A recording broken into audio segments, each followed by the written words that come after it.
Hello friends, welcome to future goals. आज हम पढ़ेंगे ट्राइब्स यानी जनजाति के बारे में। जनजातियाँ क्या होती हैं?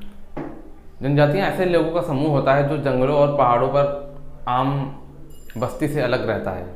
उसका खाना पीना, रहन सहन, कपड़े पहनने का ढंग सब अलग होता है। जैसे कि मध्य भारत में किसी फैमिली में अगर फादर की डेथ हो जाती है या जो बड़े मेंबर होते हैं उनकी अगर डेथ हो जाती है तो सारी संपत्ति जो है लड़कों में डिवाइड कर दी जाती है, बांट दी जाती है, लेकिन लड़कियों को कुछ नहीं दिया जाता है। ऐसे ही नॉर्थ ईस्ट में, उत्तर पूर्वी भारत में लड़कियों को ज़्यादा सम्मान दिया जाता है। जैसे कि यहाँ पे मध्य भारत में लड़कों को संपत्ति बांट दी जाती है लड़कों में, वैसे ही वहाँ पे लड़कियों में। चलिए देखते हैं। इनकी एक कम्युनिटी होती है। इस कम्युनिटी में तीन चीज़ें अहम हैं: रहन सहन, भाषा अलग होती है इनकी, और सांस्कृतिक स्थिति अलग होती है। यानी कि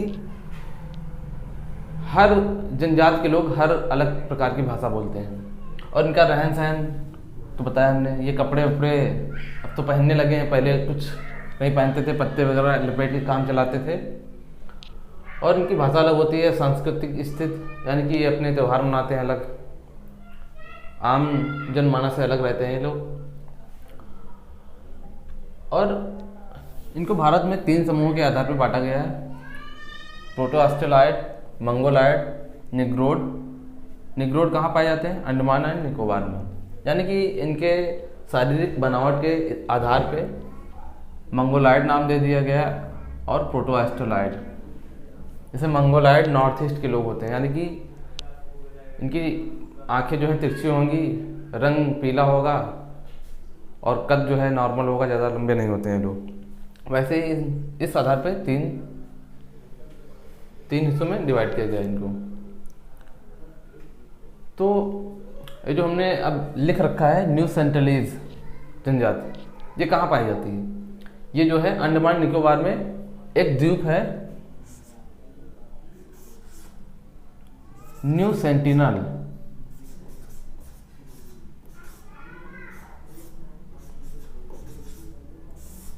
न्यू सेंटिनल नाम का द्वीप है, ये वहां भी जनजाति पाई जाती है। बताया जाता है कि अंग्रेज जो है इस द्वीप पर कब्जा नहीं कर पाए थे, क्योंकि इस जात के लोग जो है ऐसे बांस के नुकीले तीर बनाते थे कि तुरंत हमला कर देते थे कोई भी आता था इनके पास।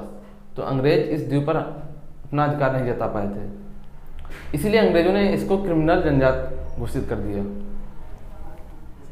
अंग्रेजों ने कहा ये क्रिमिनल जनजाति है। तो फिर रूल बनाया अंग्रेजों ने कि इनके 6 साल के बच्चे को, मतलब 6 साल के बच्चे को उठा के शिक्षा दी जाए, क्योंकि ये अभी भी जो है पत्ते लगाते थे।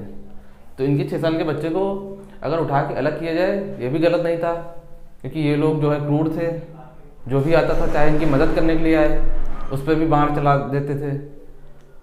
तो फिर 6 साल के बच्चे को अलग कर देते थे, उसको शिक्षा देते थे, ऐसा था। बताया जाता है कि जब 2004 में यहाँ पे सुनामी आई थी अंडमान निकोबार में, तो भारत सरकार ने इनकी मदद की थी हवाई जहाज से आपूर्ति सामान पहुंचाने के लिए। तो इन्होंने क्या किया, तीर चलाने शुरू कर दिए। इतने तीर चलाए कि जहाज को समुद्र में ही गिरा दिया। अब बात करते हैं खासी जनजाति।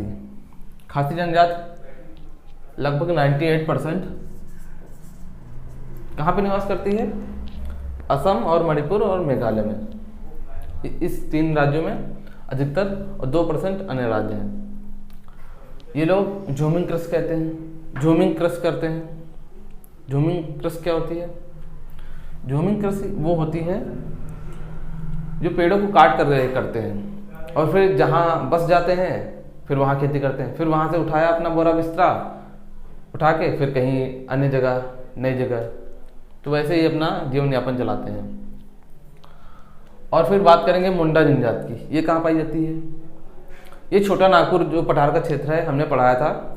पठार भारत के प्रायद्वीपीय पठार में, ये छोटा नागपुर का क्षेत्र कहाँ पे है? छोटा नागपुर का क्षेत्र जो है झारखंड, बिहार, पश्चिम बंगाल, उड़ीसा, छत्तीसगढ़ इन राज्यों में था, लेकिन छोटा नागपुर का पठार सबसे ज़्यादा किस राज्य में था? झारखंड में। तो यहाँ की मुंडा जनजात जो है सबसे अधिक जो है झारखंड में निवास करती है। अधिकतर यहीं पे लोग रहते हैं, मुंडा जनजात के लोग। बोडो जनजात, बोडो जनजात की बात करते हैं। ये मुख्य जनजातियां हैं जो क्वेश्चन में, जिनसे क्वेश्चन बनते हैं। इनसे क्वेश्चन ऐसे बनते हैं, इनसे ज़्यादा कुछ नहीं पूछा जाता। ये पूछा जाता है कि बोडो जनजात कहाँ पाई जाती है, बस इतना ही। इसलिए हमने ज़्यादा कुछ नहीं बताया है। तो बोडो जनजात मुख्य रूप से कहाँ पाई जाती है? असम में निवास करती है। अब हम बात करेंगे थारू जनजात की। थारू जनजात कहाँ पाई जाती है? मैंने लिख रखा है उत्तर प्रदेश के सीमावर्ती क्षेत्र, नेपाल, उत्तराखंड के उधम सिंह जिले में। उत्तराखंड में एक उधम सिंह नाम का जिला है, उसमें भी पाई जाती है। और नेपाल के जो उत्तर प्रदेश का सीमावर्ती एरिया है, नेपाल से जुड़ा हुआ, उस क्षेत्र में पाई जाती है, नेपाल में। और ये लोग हिंदू धर्म को मानते हैं। थारू जनजाति के लोग हिंदू धर्म को मानते हैं और हिंदू धर्म पे जितने भी त्यौहार हैं वो सारे थारू जनजाति के लोग मनाते हैं, जितने भी त्यौहार हैं। लेकिन ये लोग दीपावली का जो त्यौहार होता है अपने यहाँ हिंदू धर्म में, खुशी के लिए त्यौहार मनाया जाता है और ये लोग शोक में मनाते हैं दीपावली का त्यौहार। चलिए अब कुछ और जनजातियों के बारे में बात कर लेते हैं। हमने बात कर ली न्यू सेंटिनलीज जनजात कहाँ पाई जाती है? सेंटिनल में। और खासी जनजात कहाँ पाई जाती है?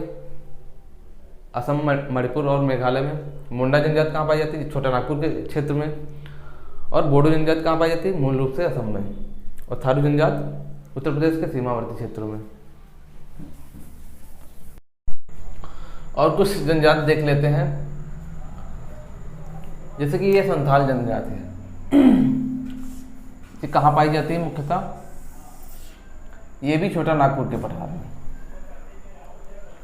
यानी कि हमने लिख रखा है छोटा नागपुर के पठार में छत्तीसगढ़, CWH शॉर्टकट में लिख रखा है, J झारखंड, बिहार और WB वेस्ट बंगाल, पश्चिम बंगाल।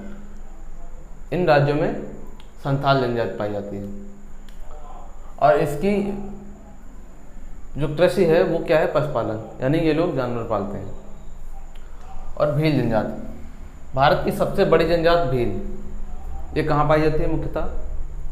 ये राजस्थान और MP में, लेकिन सबसे ज़्यादा मध्य प्रदेश में निवास करते हैं लोग। तो मोस्ट इम्पॉर्टेंट क्वेश्चन है, पूछा जा सकता है एग्जाम में, सबसे बड़ी जनजाति भारत की कौन सी है? तो वो कौन सी है? भील। अब बात करते हैं इसकी कृषि की। इसकी कृषि है पशुपालन, लेकिन ये लोग अपने साथ कुत्ते को पालते हैं।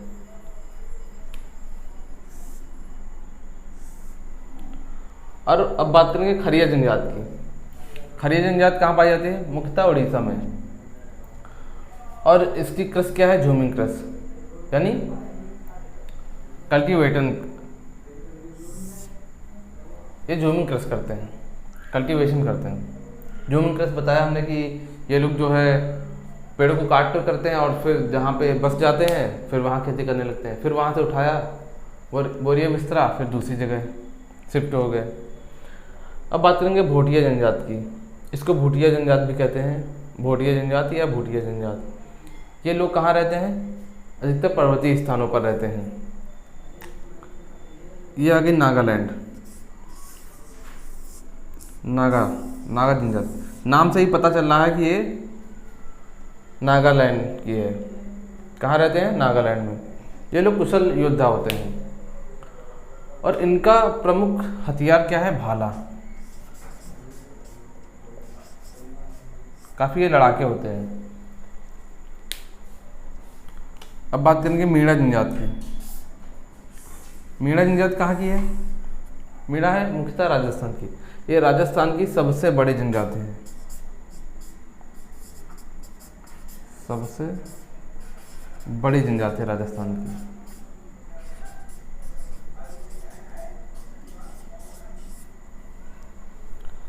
और टोडा जनजाति कहाँ की है? टोडा है नीलगिरी पर्वत की, यानी कि नीलगिरी पर्वत जिन जिन हिस्सों में आता है उन राज्यों में ये लोग रहते हैं, टोडा जनजाति। ये भी लोग झूमिंग कृषि करते हैं। अब तो पहले जो है इनका लिटरेसी रेट जनजातियों का लगभग 6% था, अब लगभग 60+ हो गया है, 61 के आसपास हो गया है। काफ़ी साक्षरता दर है, लेकिन अभी भी कुछ जनजातियाँ काफ़ी पीछे हैं। अगर वीडियो आपको पसंद आया हो तो वीडियो को लाइक करिए, शेयर करिए, चैनल को सब्सक्राइब करिए। Thank you.